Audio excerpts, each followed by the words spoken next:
Hey everybody, Stippling Vaughn, and I'm here at my local bar getting work done. You can tell by the background noise and the jukebox. And today's the day, folks. Today at 6 o'clock on Danger Vanessa's channel on the show called The Chat, we will have our award year-end ceremony where we vote to see who was the best of the best this year, who produced the best cover, who was the community ambassador, who was the best inker, who was the best colorist, who was the best inker, most anticipated book, the creator of the year, writer of the year, book of the year. This is where we get to thank them for all of their efforts. I mean, it really doesn't mean anything other than the fact that it's our way of saying thank you to them. But I think it's very important when you have like all the various as we refer to them, shill media news sites for comics, giving Comicsgate creators the cold shoulder and rarely giving these creators the attention and spotlight that they're owed. This is our way to give back to them and thank them for persevering, overcoming obstacles, and succeeding, because that's what it's really all about. Is they have succeeded where everyone's telling them no, where they're getting so much negativity. They persevere. They provided us with entertainment and updates as they worked on their crowdfunded books, and we then have now the opportunity to thank them. One thing I've noticed is there's a shift in the nominations this year, and where some creators are being nominated and whatnot again this year like there were last year. A lot of these books that I'm seeing coming out didn't come out. A lot of these creators, first-time creators, when I say first time, I mean first time creating a comic book. A lot of them had created like art books in years past, but they're actually producing a actual comic book, and it's our chance to award them. I use the example of Renee and Aaron, and how those two creators that really didn't know each other have created their own little rivalry, and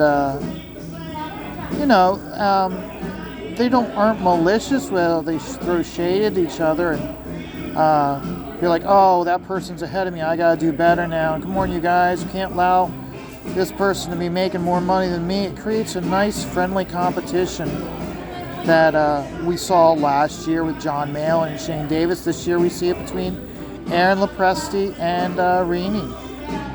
Two creators that have really put a lot of work in this last year, not just in creating a book, but also with their streaming efforts. And I'd like to use Aaron as the example, because Aaron started his show last year. When he started, really the only thing he knew was his fellow professionals and like Ethan's show. He really didn't know about other people's shows. Whereas now he does. He showed up on Michael Bancroft's show this year. He's been going on to other people's shows now, where he didn't know those shows last year. Renee, she did almost an entire year streaming on her own, and now she is almost a weekly regular on Comicsgate Kings, which is great, because you can see where she worked her way up to earning that spot. And that's really what it is. She didn't earn that spot because she's a girl or because she's Asian. She earned that spot because A, she used to work in the mainstream. B, she proved that she didn't need Ethan to have success. But she's now, by her hard work and perseverance, she's reaping the rewards. She did almost 100,000 the first day of Fiendish 2.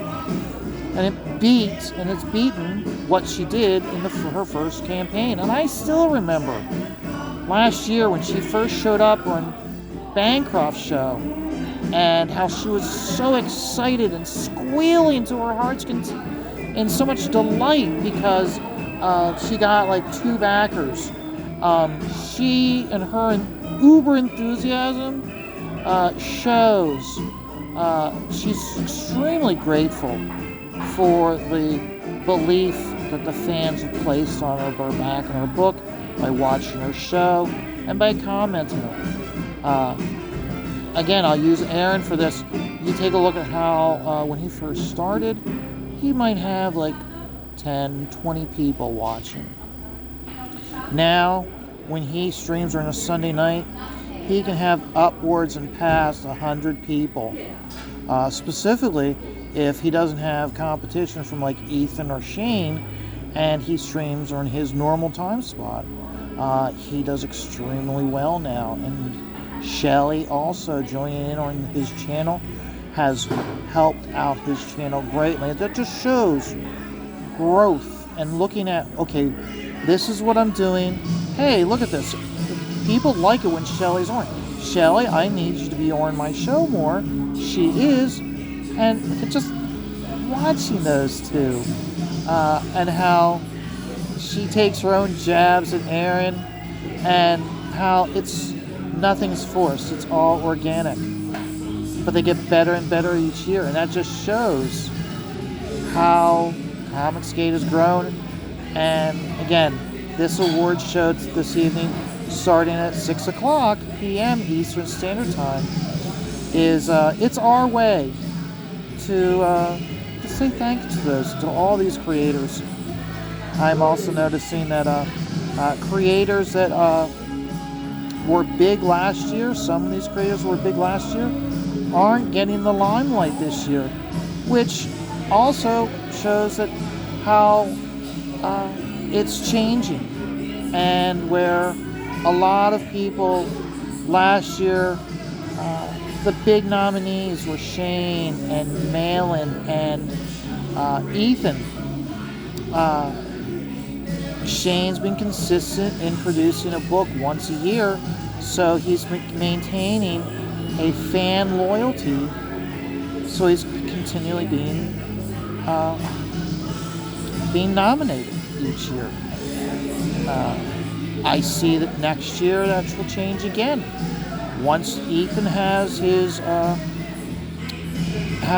Wreck Planet out in people's hands, I'm sure just from all the remarks made by everybody who's had the fortunate opportunity to read Wreck Planet are all saying how it's a really good book. I remember a one-on-one with Shane once this last year, and he was like, hey, this is a really good book. When this book hits, everybody is going to be clamoring for the next campaign. Right now, Ethan is working on Rainbow the Brute, and I've seen it. He hasn't really shown too many pages so far, what he's worked on, but from what I'm seeing, what he's doing, I do have to admit, I do have a little bit of concern in that I don't want this to be another like year-long endeavor. I want to put out the best he can do, but he's always been saying how like this is going to be a much more easygoing, cartoony, not a super detailed. But so far, oh my God, from the one page that I saw him do so far, it looks pretty damn detailed again.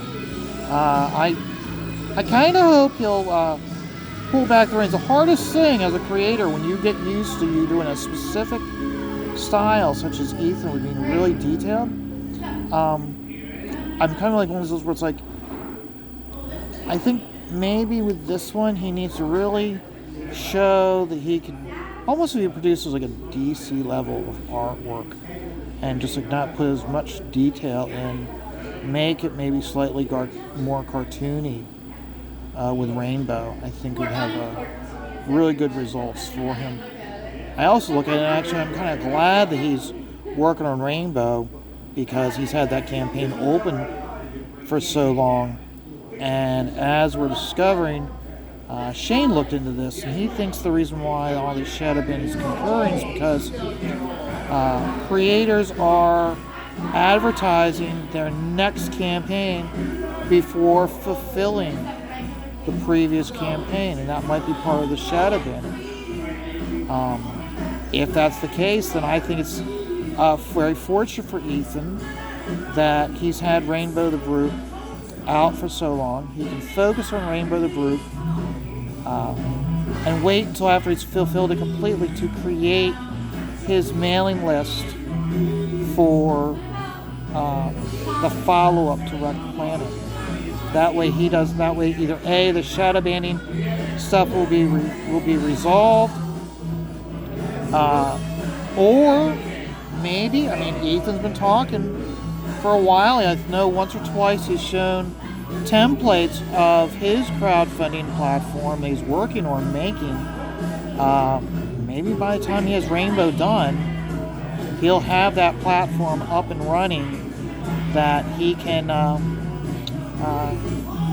really push himself to the next level in his business endeavors to have his own crowdfunding campaign for CG creators.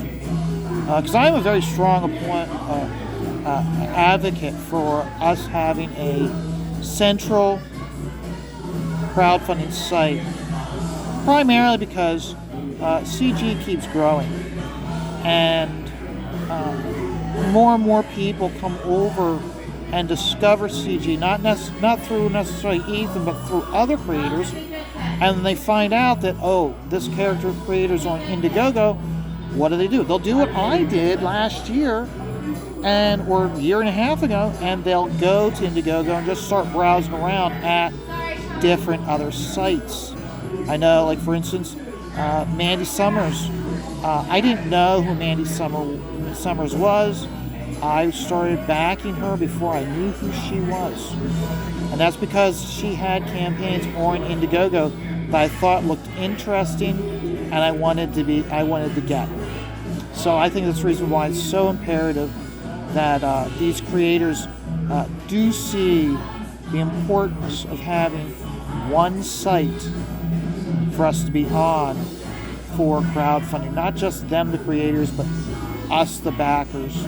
That way, I'll tell you something, there's so many campaigns that we can't, okay, I'm one of those people, I can't back everything the day it launches. I just don't have the finances for it. And having that means of going through campaign, then going in demand. Going in demand is a big deal. I think everyone can agree that going in demand is such a big deal, and it gives us the opportunity by having a central site to see and decide when we feel that our finances allow us to then back a book. So,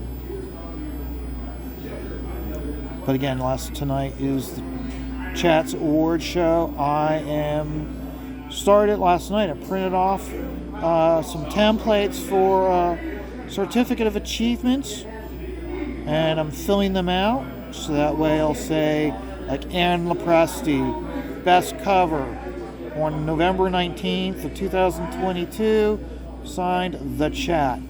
So yes, I will admit I am a strong advocate for Aaron to win this year, and I would say the three people, well, it's hard for me to really narrow down because there's so many different creators that really deserve these awards. The big names that I'm seeing The biggest contenders I definitely see walking with a award is Aaron, Renee, Shane, and Graham. They have the best opportunity. And that just shows, whereas I remember last year when it was the nomination episode was going on, I was just a person in the chat like everyone else, and I was putting hey, what about the Shanu, and trying to get that in, trying to get Alan Alamo in, and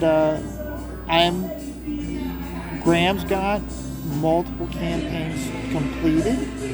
He's a proven, and more importantly, each time Graham does a campaign, more and more people are aware of his stuff now, and they want to back him further. So that's where I see how those guys, I feel, have the best opportunity to win an award. But once all the winners have been announced, I will start finishing up the certificates, and I'll be mailing them out. Because I've backed so many different campaigns, most of the people being nominated, I have a mailing address of. Anybody who wins, who I don't have a mailing address, I will reach out to them so that way I can send them the certificate. So, but it's I have had so much fun this last year watching these crowdfunding campaigns, starting my own channel with these videos that I post here at my local bar, just stippling away, chatting to you guys, trying to stay on, when I post each video, keeping the topic on base with what's currently going on with my opinion. So, and I've noticed myself how my viewership of each video has increased. So thank you very much, and a reminder to please hit that like button. If you like the content, feel free to subscribe, share it out, and remember, I myself have my own book by Ash Can for Scat Investigators. It's intentionally done in the fanzine format, so it's on regular copy paper, but it's a means for you to see my own project, what I'm working on. And it's got the first 8 pages of the book. So I hope if you're interested in getting a copy of that, please reach out to me, and we'll make arrangements for payment and for you to get it. So $5 for the book, and right now it's $5 for shipping. I'll be honest with you guys, with shipping costs going up, I might have to go up to $5.50 for shipping. I don't like the fact that I'm going to have to, but if I have to, I have to. I enjoyed making it. I like getting it into people's hands, hearing what people have to say. But as I said, until then, I just keep working on this. This is the fan piece for Shane's art competition. You can see I'm working on all the bugs and how fierce and detailed, pain in the ass they are. So, but hey, remember everybody, life is stressful. Just take it all one dot at a time.